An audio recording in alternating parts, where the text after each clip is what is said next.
कलाकारों ने हिस्सा लिया और लाखों दर्शक प्रत्यक्ष रूप में इसका आनंद लेने के लिए आए।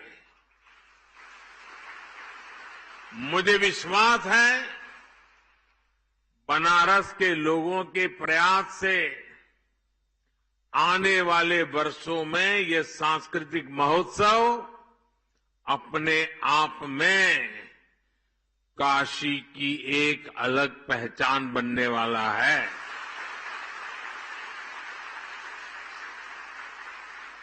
इसका सामर्थ्य इतना बढ़ने वाला है, हर कोई लिखेगा कि मैंने हिस्सा लिया था, मैंने उस स्पर्धा में इनाम पाया था। और दुनिया भी पूछेगी अच्छा उसमें आप नंबर लाए थे, तो आ जाइए, आपके इंटरव्यू की जरूरत नहीं है, ये होने वाला है। ये देश दुनिया के पर्यटकों के लिए ये हमारा काशी आकर्षण का एक नया केंद्र भी बनेगा, ये मान के चलिए।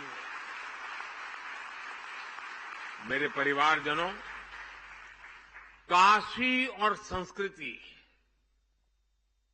एक ही चीज के, एक ही ऊर्जा के दो नाम है, आप उनको अलग कर ही नहीं सकते।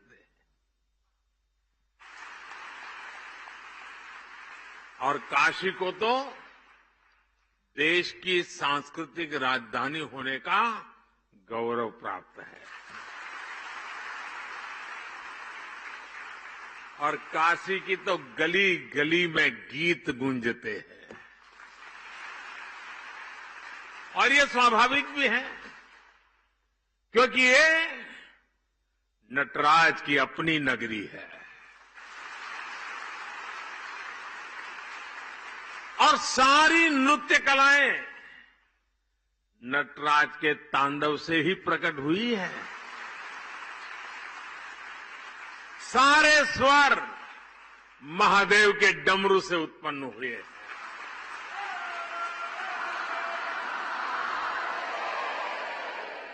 सारी विधाओं ने बाबा के विचारों से जन्म लिया है। इन्हीं कलाओं और विधाओं को भरत मुनि जैसे आदि आचार्यों ने व्यवस्थित और विकसित किया।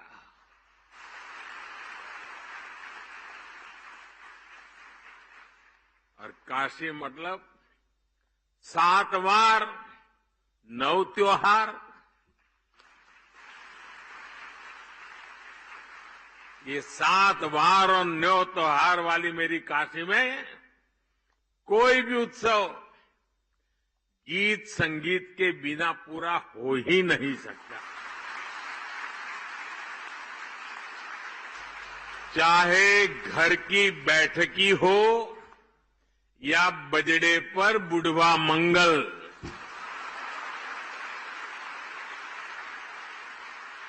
भरत मिलाप हो या नाग नथैया, संकट मोचन का संगीत समारोह हो या देव दीपावली पर यहां सब कुछ सुरों में समाया हुआ है। साथियों, काशी में शास्त्रीय संगीत की जितनी गौरवशाली परंपरा है, उतने ही अद्भुत यहां के लोकगीत भी है। यहां तबला भी है, यहां शहनाई और सितार भी है, यहां सारंगी के सुर भी है और यहां वीणा का वादन भी है। ख्याल, ठुमरी, दादरा, चेती और कजरी जैसी कितनी ही विधाओं को बनारस ने सदियों से सहेज कर रखा है। पीढ़ी दर पीढ़ी परिवारों ने, गुरु शिष्य परंपराओं ने भारत की इस मधुर आत्मा को जीवित बनाए रखा। बनारस का तेलिया घराना, पियरी घराना, रामापुरा कबीर चौरा मोहल्ले के संगीतज्ञ, ये विरासत अपने आप में कितनी समृद्ध रही है। बनारस के ऐसे कितने ही कलाकार हैं जिन्होंने पूरे विश्व में अपनी छाप छोड़ी है। मैं सबके नाम लेना शुरू करूंगा तो शायद कितने दिन निकल जाए। कितने ही विश्व प्रसिद्ध नाम यहां अभी हमारे सामने उपस्थित है। मेरा सौभाग्य है कि मुझे बनारस के ऐसे कई सांस्कृतिक आचार्यों से मिलने का, उनके साथ समय बिताने का सौभाग्य मिला है। साथियों, आज यहां काशी सांसद खेल प्रतियोगिता के पोर्टल को भी लॉन्च किया गया है। सांसद खेल प्रतियोगिता हो, सांसद सांस्कृतिक महोत्सव हो, काशी में नई परंपराओं की ये तो शुरुआत है। अब यहां काशी सांसद ज्ञान प्रतियोगिता का भी आयोजन किया जाएगा। कोशिश यही है कि काशी के इतिहास, यहां की समृद्ध विरासत, यहां के त्योहार, यहां के खान पान के प्रति जागरूकता और बढ़े। सांसद ज्ञान प्रतियोगिता भी बनारस के शहरी और ग्रामीण इलाकों में अलग अलग स्तर पर आयोजित की जाएगी। साथियों, काशी के बारे में सबसे ज्यादा काशी के ही लोग जानते हैं और यहां का हर व्यक्ति, हर परिवार वो सच्चे अर्थ में काशी का ब्रांड एम्बेसडर है। लेकिन साथ ही ये भी जरूरी है कि सभी लोग काशी के बारे में अपनी जानकारी को अच्छी तरह बता पाएं।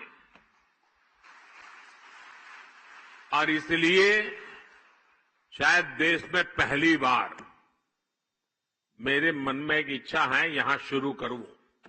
आप सबका साथ मिलेगा? आपको पता तो है नहीं मैं क्या कहने वाला हूं, फिर भी हाँ कह दिया। देखिए, कोई भी टूरिस्ट प्लेस होता है, यात्रा धाम होता है, तो आज के युग में उत्तम से उत्तम गाइड बहुत आवश्यक होते हैं।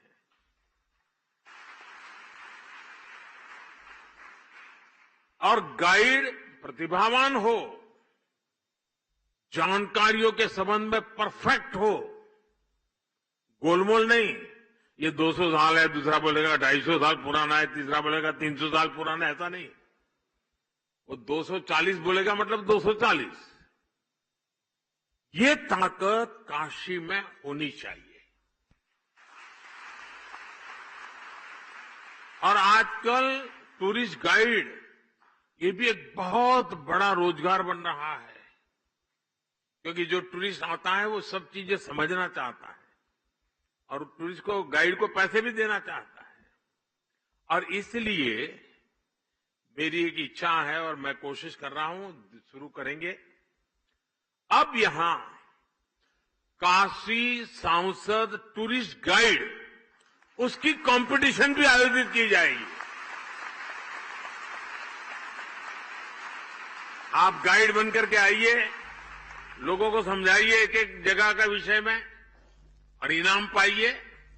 उसके कारण लोगों को पता चलेगा कि इस शहर में गाइड का एक कल्चर बन रहा है।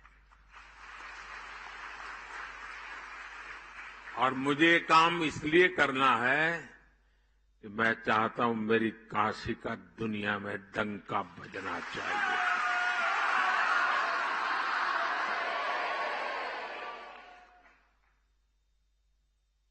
और मैं चाहता हूं कि पूरी दुनिया में अगर कोई कहीं गाइड की बात करे तो काशी के गाइड्स का नाम सबसे सम्मान से लिया जाए।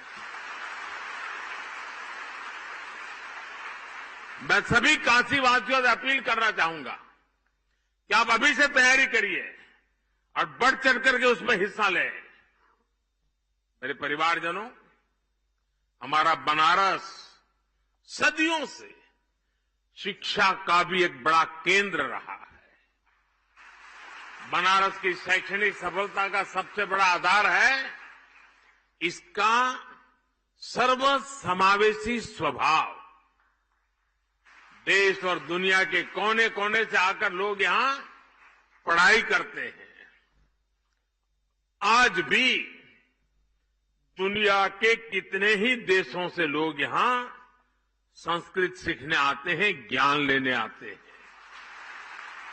आज हमने इसी भावना को केंद्र में रखकर यहां से अटल आवासीय विद्यालयों का शुभारंभ किया है।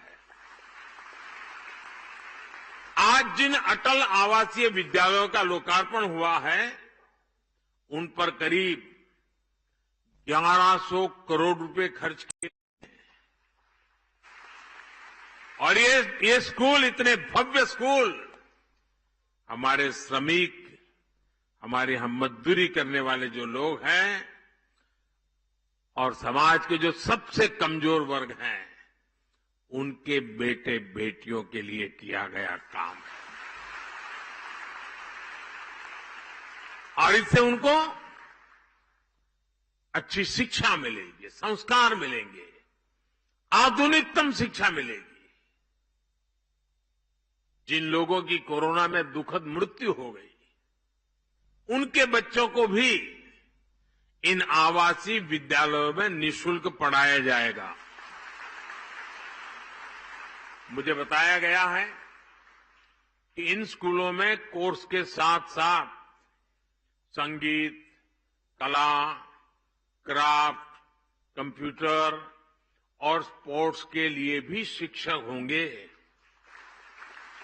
यानी गरीब के बच्चे भी अब अच्छी से अच्छी पढ़ाई का, सर्वांगीण शिक्षा का सपना पूरा कर पाएंगे।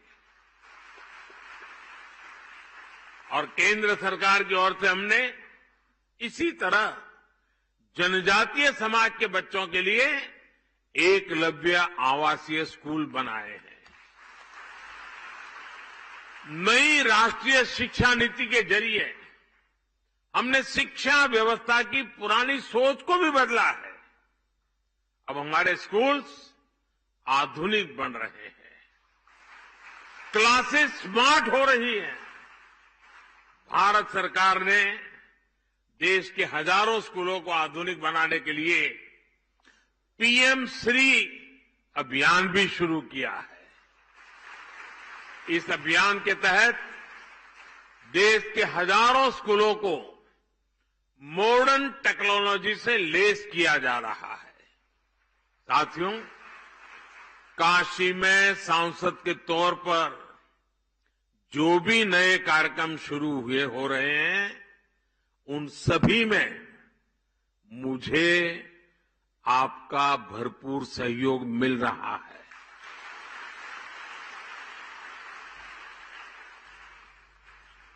ये जो अटल आवासीय विद्यालय है ना, ये जो कंस्ट्रक्शन वर्कर्स होते हैं, जो कभी ये गांव दूसरे गांव ऐसे काम करते हैं, तो उन बच्चों की पढ़ाई छूट जाती है और उसके लिए एक बजट रखा जाता है। उसमें से उनके बच्चों की चिंता करने का विषय। आप देखिए कि तत्कालीन राजनीतिक लाभ लेने का जिनका इरादा नहीं होता है,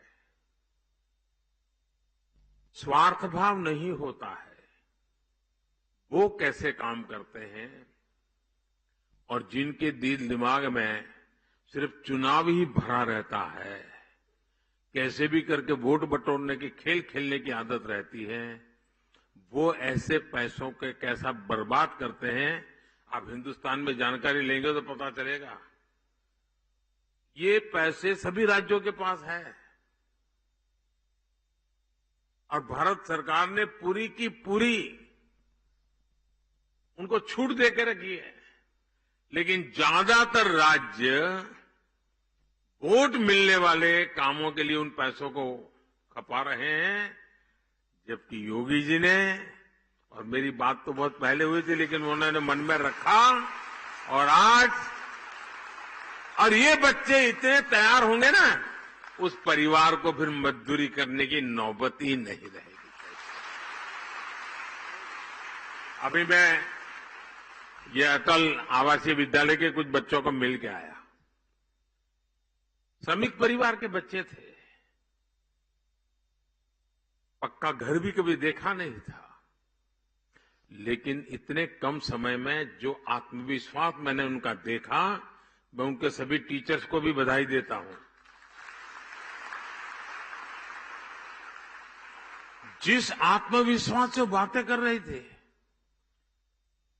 और प्रधानमंत्री को जिस प्रकार से वो ड्रिल कर रहे थे, ऐसे सवाल पूछ रहे थे। अब मैं भी तो कोई सिलेबस पढ़ के आया नहीं था, मुझे दिख रहा था कि इन बच्चों में स्पार्क है, सामर्थ्य है, और मैं पक्का मानता हूं दोस्तों, 10 साल के भीतर भीतर देखना, इस स्कूलों में से उत्तर प्रदेश की, काशी की आन बान शान निखरने वाली है।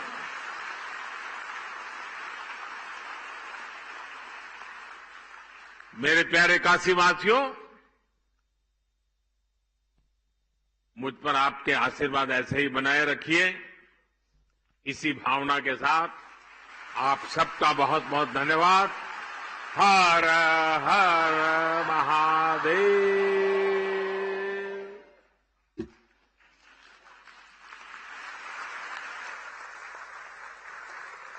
बहुत बहुत धन्यवाद माननीय, आपके प्रेरणादायी उद्बोधन ने हम सबको एक नई ऊर्जा दी है, और हम माननीय प्रधानमंत्री जी और सभी सम्मानित अतिथियों से अनुरोध करेंगे कि सभागार में जाकर